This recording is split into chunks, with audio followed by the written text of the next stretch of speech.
Good afternoon, everyone. I just want to let you know I am recording this session just to be used later. So I needed to disclose that to all of you all beforehand. Can you all hear me okay? See nods and thumbs, so I think we're good. I'm gonna give it a couple more minutes because it says 2:14, and then I'll go ahead and get started. Thanks for joining me. What I'm gonna do is I'm gonna do most of the presenting. I do have a couple points that I will stop for just some question and conversation, and then I've planned for us to have some extensive time at the end for Q&A.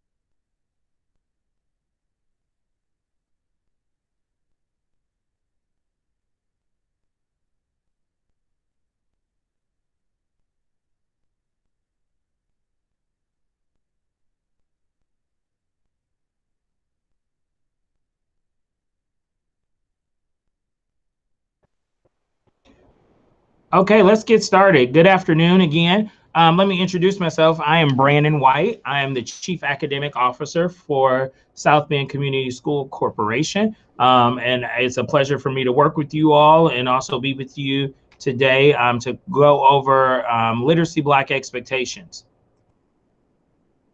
So first, I'll just do, like I said, a brief welcome and establish some norms, and then we'll really kind of get into the nuts and bolts of the literacy block. I will let you know that this presentation is not intended to be earth-shattering or things you have not heard prior to, but it's really to establish a clear understanding of what the expectations are that we want to see in all of our classrooms. You all do phenomenal work throughout the district, and we just want to make sure that we see that same phenomenal work happening in each and every classroom for every student across South Bend Community School Corporation. So the norms are, please mute yourself when not talking. I'm sure by now you guys are probably experts at that from the spring. Be engaged in the learning. I was typing too fast, so disregard my third one. Pay attention to yourself and others. Presume positive attentions. Take care of yourself, and I hope you find some enjoyment out of this session this afternoon. So what we really want to aim for when we look at why having a literacy block and what our vision is behind that, it is really so we can make sure that we are engaging kids in the joy of reading and writing. Hopefully, as educators, you find joy in reading and writing yourself, but we want to make sure that in order for them to enjoy it, they have to have those learning skills which are cultivated in an environment that involves the students, seeing others, including yourself and other adults, having a joy in reading as well. We want to foster their intellect by helping them examine questions about their world and the community they live in, ideas, topics, and problems that are also meaningful to them as students. And we know that in this 21st century, it's more important than ever to develop critical perspectives on what they're learning. And we do that through project-based learning and also having them to have some choice in what they're learning, and also how to engage various types of media to support their literacy growth.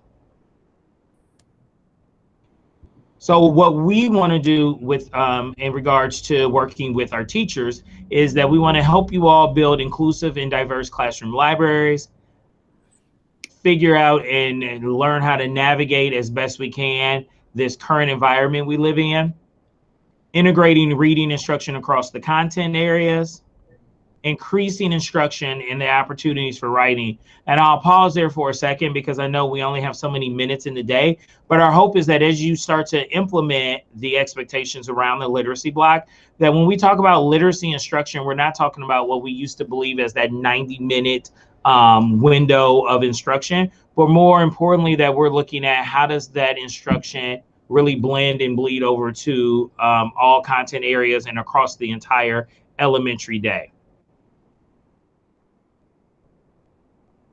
So we hope in just this brief hour that I have with you, that we outline what our next steps will look like beyond sharing this information, explaining the components of the literacy block, and then talk about what does this look like also for our secondary teachers as we want to move forward with literacy improvements across the district. So some of you may be familiar with this, and please do not try to read this because it is not on here for you to read. I know it's blurry. It's more just to be a visual for you to see and kind of hopefully reflect on some memories. But last year we opened up the Pearson training with this framework. And we really were trying to gauge or try to include to make sure that teachers understood what components needed to be part of the literacy block. But I'll be honest, I created it and I think it's very confusing. And so what we decided to go with was more of a circle. So I'm gonna take a couple minutes just to pause for a second. I want you all just to look at the circle and then whenever you're ready, since Google Hangout does not have hand raising, if you just want to turn yourself off mute and share what do you see here and what do you believe this and how this impacts literacy instruction in your classroom or your current placement. Hey, Brandon, I want to let you know I was on this call, and I will post in the chat later on in the conversation the code for teachers to enter. Awesome. Okay, so I do have to leave the call early, but I'll put it in before I leave. Okay, thank you. Anyone brave enough to go first?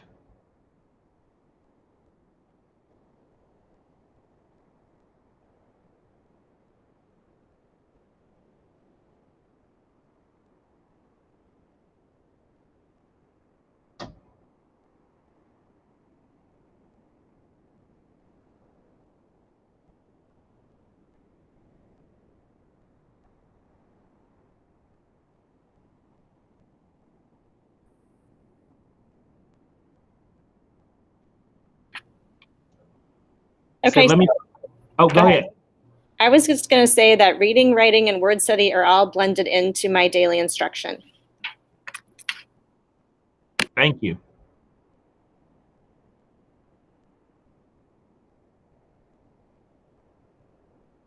Anyone else?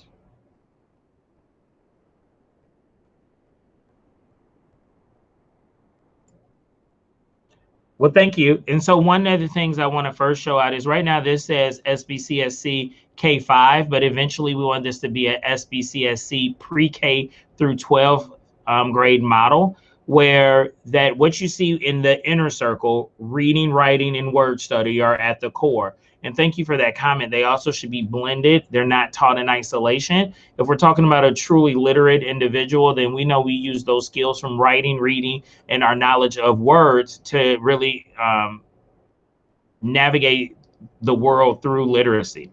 The outer circle represents how we instruct and how do we improve skills in those areas. So on the outside, you see direct instruction, authentic practice, differentiated instruction, and assessing and monitoring growth.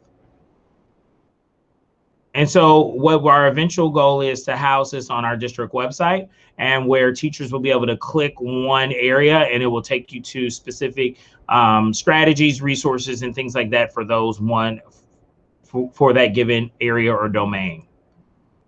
So our overarching goal for literacy instruction is that all students will be able to read at grade level by the end of their third grade year. We define literacy as the ability to identify, understand, interpret, create, communicate, and compute using printed and reading materials associated with varying contexts. That means so at each grade level, the expectation is that our students are able to demonstrate mastery of Indiana standards as measured by NWA growth and iLearn proficiency. We also realize that we have to engage teachers in intensive and I would say differentiated professional learning around the areas of differentiated reading instruction, effective vocabulary acquisition strategies, and effective implementation of writer's workshop. And again, these aren't saying that these things aren't occurring. But when I go back to that intensive and intentional professional learning, it's ensuring that all teachers have access to high quality professional learning on these areas. And our goal is that we see reading and writing instruction in the elementary levels be at 120 minutes. And again, when I say 120 minutes, that's not a block of 120 minutes or a 2-hour time frame. That's really that you're engaging students in literacy instruction, whether it be through social studies, science, or through the natural block. It should equal or exceed 2 hours. So why do we need to establish these expectations? Well, we know globally, 12% of the world's most youngest population is illiterate or barely functionally literate. When we look at the United States, 2/3 of America's fourth graders are unable to read on grade level, and 23% of that number being African American students. And then what we see here locally is that 42% of our fourth graders are able to read on grade level. So we're doing better than the national average.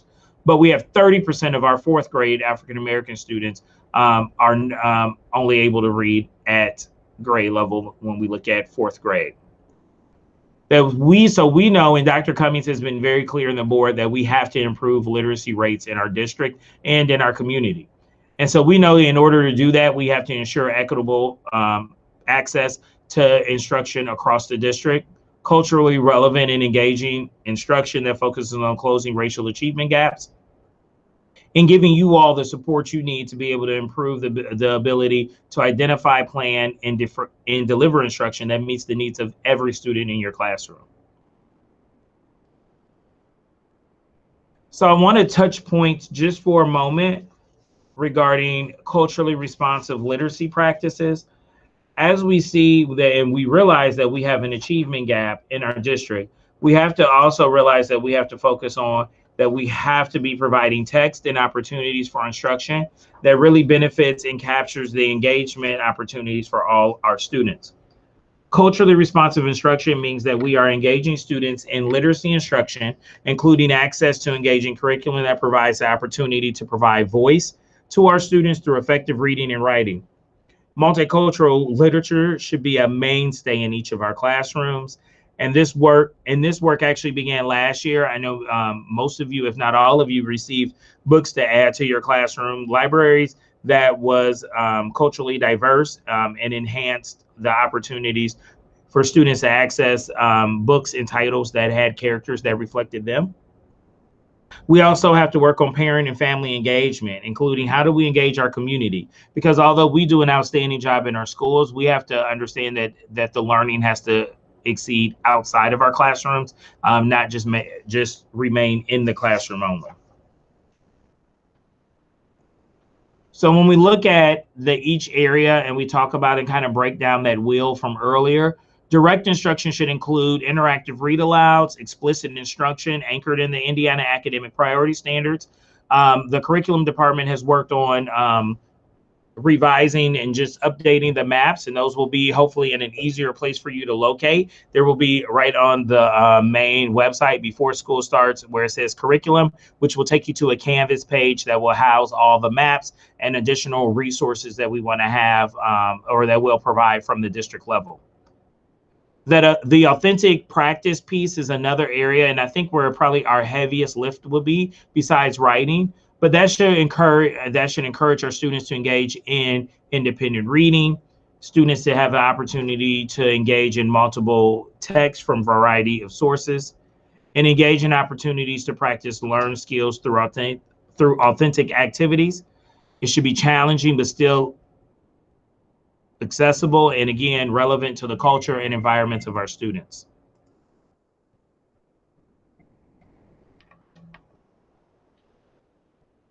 So the why of direct instruction. There's a lot of research around, and we sometimes I think teachers get misinformed that direct instruction does not hold an important aspect in literacy instruction, but I think that's incorrect. We don't want for direct instruction to interfere or to overburden the block, meaning where if you have 90 minutes of instructional time, that 50 minutes or more is spent on direct instruction. It should be focused, precise, short bursts of deliberate instruction that focuses on and so when we were talking about our students in the younger grades, when they're learning to read, that this time should be focused on students actually acquiring language during that emergent reading phase, that we build students' knowledge around the sounds of language, and that younger students must be able to master that ability to perceive and use the sounds of language. And that's why later you'll hear me talk a lot about us returning back to Wilson's Foundations. And I know Sai, thank you. Sai has played a role in providing that professional learning, because we know actually to improve literacy results, we have to get back to a systematic phonics instruction. I want to pause there though, because I know some of you may be asking, but we have Pearson as adopted materials. And Pearson has great resources, but when you look at the research, it talks about systematic phonics instruction, and that's something that we found was somewhat lacking from the adopted reading materials that we have. And then when we switch to the older grades and we're talking about reading to learn, this is our opportunity to engage them in text-dependent questions that gets them the opportunity to use comprehension skills and those standards in authentic ways. We should be using complex and authentic text, should be the basis of our direct instruction. Again, talking about our MyView materials, actually MyView is ranked pretty high as far as the quality of text that is in the actual basal or the student materials, but we also want to make sure that we're engaging kids in things like the newspaper, articles, actual authentic text that's valuable and that they see a purpose in reading. And this is where we really foster and enhance our close reading opportunities.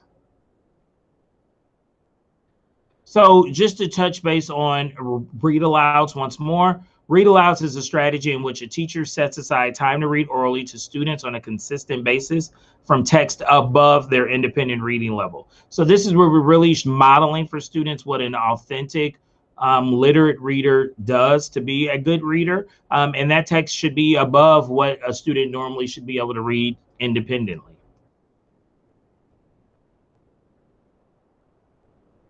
It also allows our students to associate reading with pleasure and give them the opportunity to see us as role models.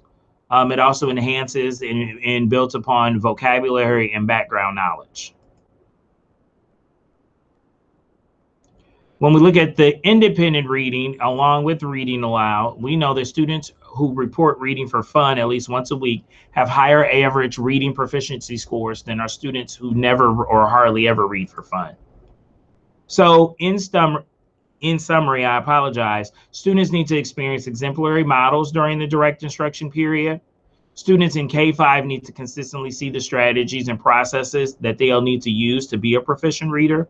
And then they also need the opportunity for educators to understand the student's level of understanding. And this is where we'll talk more and engage you throughout the year about what does planned formative assessment and questioning look like. Going into authentic practice, students who engage in book reading, like I said, 10 minutes a day, show vast improvements over their counterparts who don't. And that's where this independent reading piece really becomes important. But the authentic practice goes beyond just independent reading. It goes beyond worksheets, but is the opportunity for our students to engage with text that is relevant and meaningful, because that will help us increase engagement. But it also gives students the opportunity to engage in working with the standards and the skills that they will need to through problem solving, action research, inquiry-based solutions, and leadership opportunities. And the leadership piece is very key, and I want to read this quote. It says, "The movement from a private person to the position of leader, a transition so critical to empowering youth, is a learned process that requires the help of adults to scaffold the strategies needed to take on roles as social agents." So this is really where I want to kind of dive into the social emotional piece that we know is becoming more and more important for our students. This is the opportunity where we really want to engage and enhance their opportunity to interact with one another and build those leadership skills and those team building skills that we know are ever so important in today's world. So for those of you that have been with the district for a while, this is where the super reader strategies really come into play. And so those are listed here, and we're going to bring those back and really dive deep in about how do we build each one of these 7 strengths into authentic practice into a daily elementary literacy classroom. We also know that differentiating a small group instruction is an important aspect of instruction. You will hear me not necessarily refer to this as as guided reading, but I like to refer to small group instruction as that small group instruction or flexible skill groups, because we want to get out of the concept of putting students in levels. I always like this saying that I heard a teacher say once: we level books, not students. And so we really, when you start to call it or think about it as a flexible small group or just small group instruction, you really then start to hone in on what is the information you're getting from progress monitoring, what is the data you're getting from observations anecdotally when you're listening to students reading during conferencing or other small group sessions. And that's what's really driving what you're doing in small group instruction. The big point that I like to also raise in this one is that it is planned instruction prior to sitting down with the students. So we have to have that key teaching point that we want to strive for and that we want to achieve prior to sitting down, because that way we also then know what to look for when we're gathering that informal and formal data during that small group instructional time to help us inform future small groups.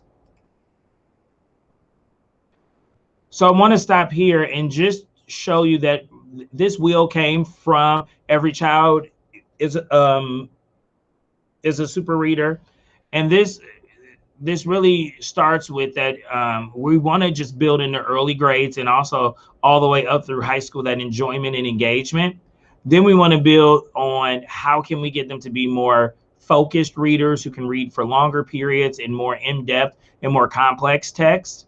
Then we want to move into the fluency and expression, also, which is known as prosody. And then we go into that, like I said, that reading to learn, the comprehension, critical thinking, setting a purpose for reading and a goal. And then how do you use your literacy skills to collaborate in within your community and solve the problems of the world.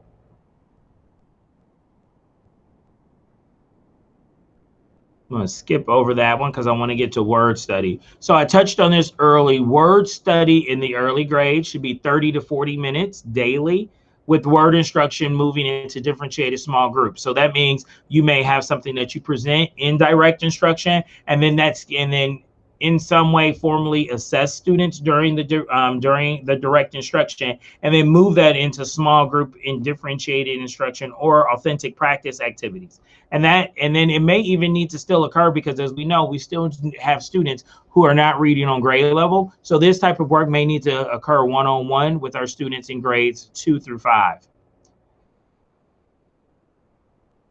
We need to also start to work on, and as we move up the grade continuum, we start to focus on content-specific vocabulary and what are the skills that our kids need to gather and build vocabulary instruction.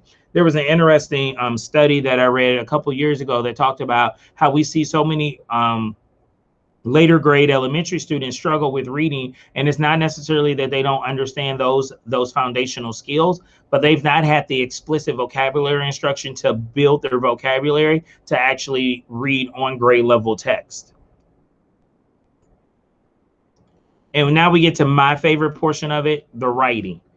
Writing needs to be a daily part of literacy instruction. I'll say that again, a daily part of literacy instruction, whether it be responding to text, whether it be writing on my own to share ideas, whether it be responding to a prompt. It all has a place in instruction, and it all has an opportunity. So what you'll see here is that we want to balance authentic writing with fictional and prompt writing. And that doesn't mean that prompt writing does not have a place, because we know that's a genre that our students will still have to write in, but we really want to build their skills around those authentic writing activities. Again, helps with engagement, but it then also helps them see themselves as a writer and truly understand the writing process when I'm writing for a purpose on my own.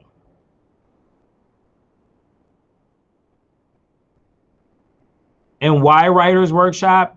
So it talked about, although there's a lot of research that indicates students must be exposed to direct instruction in writing and have time for daily practice to improve, it's the one area where they cited in this study in 2008, 2012, and 2014 that very few elementary teachers can actually report dedicating little time for writing instruction. And I'll even admit, when I was a 4th grade teacher, I had a very hard time building in writing until I understood that my mini lesson was the important piece, and then I could build in practice with writing instruction throughout the day. So I hope many of you all have had the opportunity, and we want to continue the partnership with Daily 5, because at this point I just wanted to kind of tap into why are we moving to some of the pieces that we have been focusing on a great deal with you all the last few weeks, which started in May, which you all had the opportunity to engage in this time, is that we see Daily 5 really being a great way to blend our expectations of of literacy instruction with the social emotional learning, with the opportunities for choice, increased engagement. At this point, we aren't mandating the use of Daily 5, because my belief is this: before I would mandate something from the district level, we want to make sure everybody's had the opportunity for professional learning and really feels comfortable with implementing something like this. But I just want to let you know that this is where we want to head, because we see it as it being a valuable piece, but it still offers teachers flexibility in how they want to structure their classrooms and how they want to engage our students in literacy instruction. So I wanted to just quickly briefly kind of touch on this, that we know our resources are first. The Indiana academic standards are our curriculum. My View, Daily 5, Wilson Foundations, things you create on your own, things you find on the internet, the library books that we're putting in your classroom libraries, NWEA, those are all our adopted materials. But when we really talk about our curriculum, that is the standards, and those are our curriculum maps, and that we want to build and expand on those to start to provide you exemplar lessons through videos. But our goal is to really build a curriculum system this year, so we can understand how all of the things that we have included are the adopted materials and non-adopted materials really build what we want to see as quality literacy instruction. So I wanted to take the last couple minutes, and I just wanted to talk about what we want students to experience in our classrooms when we talk about a literacy-rich environment and an environment that's engaging. So going back to just, and if you've not read this book, it's a great book. It's actually sold out right now, so I've had a hard time finding some copies. But we should all be striving to have classrooms that are inclusive in what the text that you're using to have children study. It should give students the opportunity to reflect problems and experiences that happen within our community of South Bend. And they should have, again, just hitting on this, students should have plenty of opportunity to choose books and to be able to read independently on what they enjoy and what they want to read. That doesn't mean that kids have choice in what you use for your direct instruction or to drive home strategies, but you should be building in opportunities for them to read as much as possible. And so I will be making this PowerPoint, and this recorded session will be available, so you can go back to this. But this is a great slide that just talks about how do we go about selecting diverse text. And these are just some resources and things that are, one, located within our current city, but also some other areas such as hashtags, other great writers of 6th through 8th grade literature. And so I'll kind of pause on that one for just 1 second before moving forward.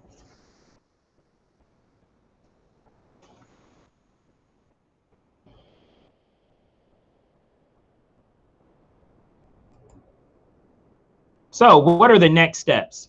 I've shared a lot with you in a short amount of time, and sorry to cram all of that in, because this is the part I really wanted to get to though. I want to talk about right now, my purpose for today was to just give you all an understanding of what we're expecting and what we want to see in classrooms today. My hope, and the reason why I'm recording this, is that we have every teacher that's responsible for K through 5 and then eventually pre-K through 12 has an opportunity to review this and understand what we're expecting kids to see. Some things that we know are our next steps is building a solid professional learning plan on what the model should look like, and then what are those resources. But we need to also assess current teacher capacity. I started this presentation off very clear with saying nothing I was going to present today I expected to blow your mind or be an aha, but it was more about putting all the things we know as best practices, evidence-based practices in one place, and start to really build a true literacy expectation of what a block should look like across our district. We also want to make sure that we assess the equity of resources and quality of instruction across our district. So what my goal is, and Dr. Cummings, you'll hear him talk a lot this year about impossible goals.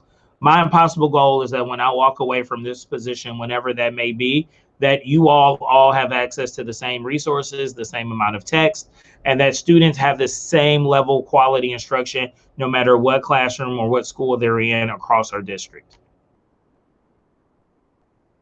We're working with the union to make sure that the union's aware of where we want to move with literacy instruction. We continue, and this is where Daily 5 was really important, as well as our return to the seven strengths, because we want you all to include and see how the block works well and meshes nicely with practices such as responsive classroom and restorative justice. We're working with the equity department to continuously work on a multi-tiered system of support and how that will look across all of our each level, whether it be gen ed kids, tier 2, tier 3 student options. And then we're starting with this, but this was just our kind of our first stab in the dark regarding professional learning for our teachers. In regards to the secondary, we're going to start this year engaging secondary department heads and other teachers and talking about what needs to be improved and what do we need to look for as far as secondary literacy instruction, doing walkthroughs of ELA classrooms, review what our current scheduling structures look like, engaging secondary teachers in an understanding of IAS and what does it look like for an analysis protocol of the standards, and then going back into those same things that we talked about for elementary, assessing equity of resources and quality of instruction, as well as audit of available resources, and continue our partnership with the union and our partnership with the MTSS development team.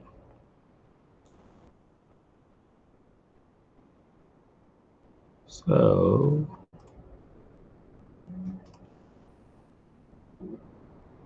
I'm going to stop recording.